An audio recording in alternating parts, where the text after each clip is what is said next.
So welcome everyone. You remember that we looked at the types of connective tissue, and we did say that connective tissues can be basically categorized into what we call connective tissue proper, and then what we termed as specialized connective tissues. So under connective tissue proper, we have two types, that is loose connective tissue and then the dense connective tissue. Okay, and then under the special, that's where we talk about, for example, the bones, blood, the lymphatic system, and or lymphatic tissues, and things like that. Okay, now we want to explore each of these types and understand what they are made up of, what are their functions, where do we find them. Okay, so those are the aspects that we are going to look at. So starting with connective tissues, starting with the loose connective tissues,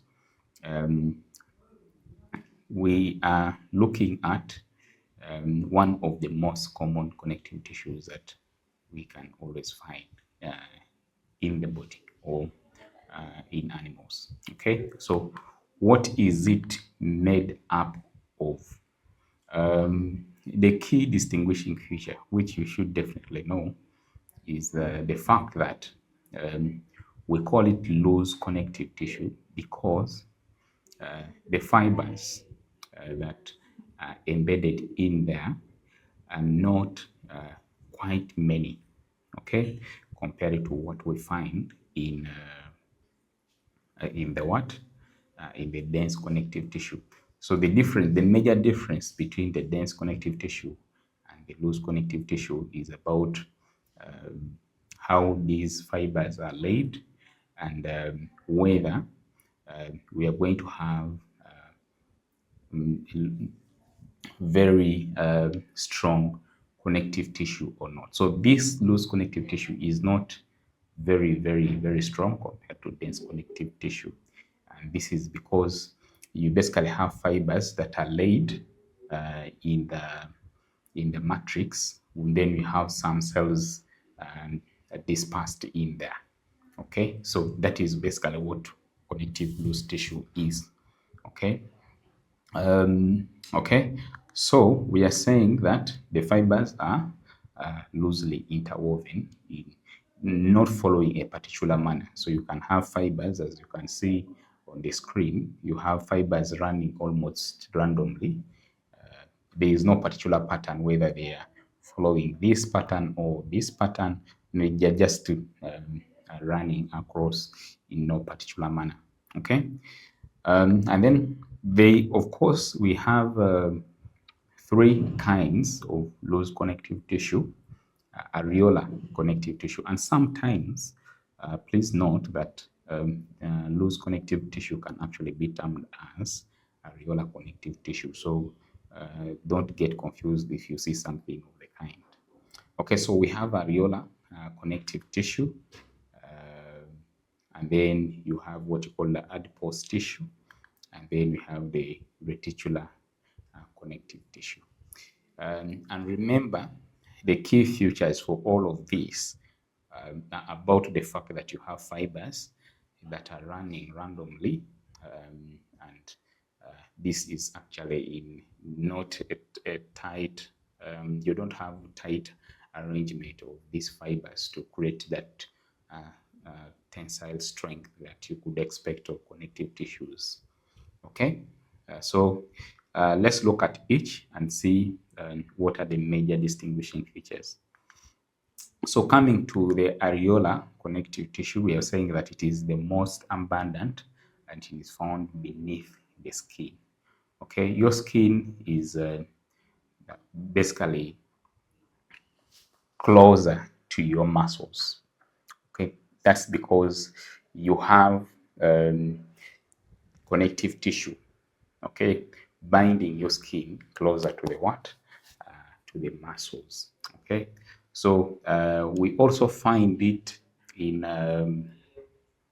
around organs. Okay, so whether we are talking about the heart, whether we are talking about the liver or the kidneys, there is usually there is always connective tissue around it. Okay, so this connective tissue around these organs, these are basically areolar tissue. Okay, so this covering of these organs, this areolar tissue, is actually very important for several reasons. The obvious one is for protection. Okay, because that means that if you have pathogens that want to cause infections, they have to pass through this areola. But remember, the areolar connective tissue actually has different cells.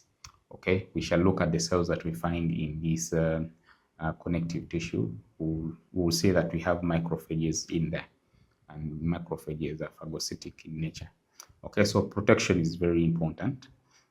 And then two is that it helps in binding tissues together. And then the last one is that since it is expansive, okay, it is elastic to some extent. It allows the organ to basically expand. Okay. And then the matrix, like you have to remember again that you see when we talk about connective tissue, we are talking about 4 major components of connective tissue. Okay, we have the cells in there. Okay, the cells are of different types. We have the fibers, and then you have the ground substance, or basically the matrix. You will always find the matrix in there, and then you also have some substances. The matrix is basically made up of, it's basically semi-fluid, like we said, and then the other point is that within this matrix of this ground substance, we have substances. Some of them are actually salts, like you see, we're talking about mucin here. We also have the hyaluronic acid, and then you have chondroitin and chondroitin sulfate. These are some of the substances that we can find in this matrix. Okay, so the matrix here is transparent, and we are saying that it is semi-fluid because of these substances that you find in there. Okay, and then the fibers, like I said, for each connective tissue, there are some fibers that you have to talk about. And in here, we're saying that for loose connective tissue, or basically areolar connective tissue, we're talking about 3 types of fibers. Okay, we have collagen fibers, elastic fibers, and then you have the reticular fibers. Okay, those are 3 kinds of fibers, and each of these fibers give the connective tissue different properties. This is basically to say that for each connective tissue that you can be talking about, you need to know the type of fibers that you find in there and what properties do they convey or do they give the connective tissue. If you have a lot of collagen fibers are strong, right? They are strong, they are non-elastic. That means that they provide tensile strength.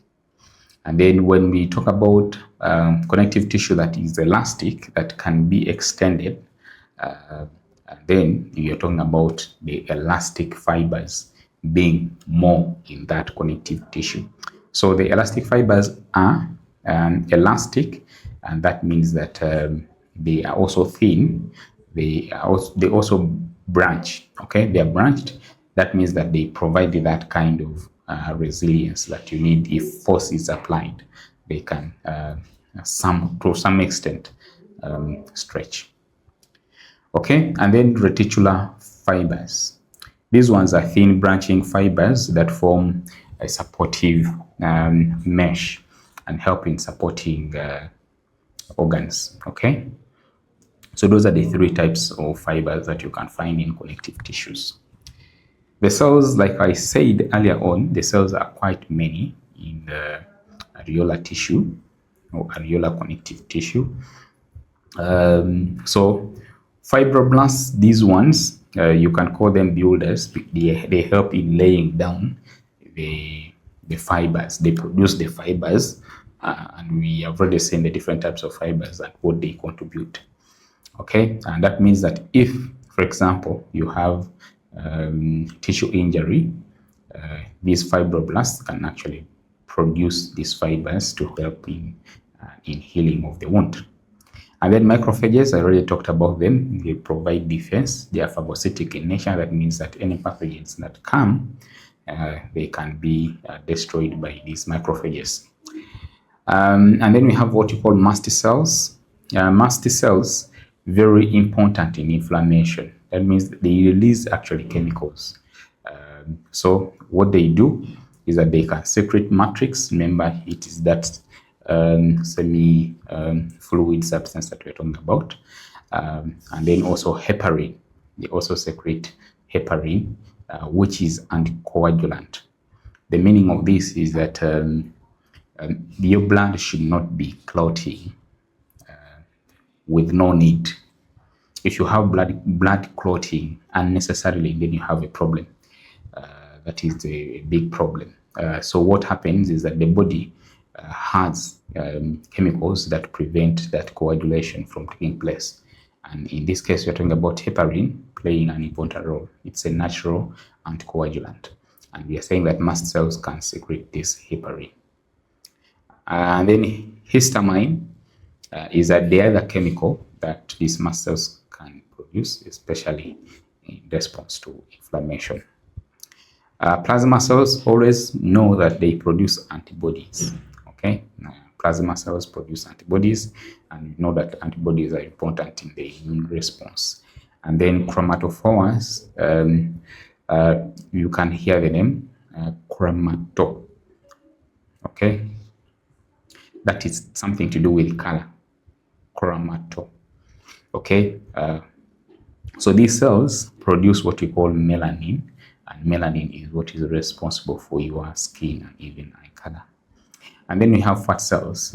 You can call them adipocytes. These fat cells contain lipid granules, so that means that they help they store basically lipids that can be metabolized to produce. And then we have what you call mesenchymal cells. These are cells that are not differentiated yet. The meaning of that is that they have not taken up a particular function. They have not undergone what you call specialization to be able to perform particular function. So if your body needs certain types of cells to perform specific functions, then it is the mesenchymal cells to basically differentiate. Okay, so the mesenchymal cells are undifferentiated, but they can turn into other types of cells that the body may want. Okay, so the areolar tissue is very important in different functions. You basically need to, for example, recall the different cells, the different components of the areolar tissue for you to recall easily the functions of the areolar tissue.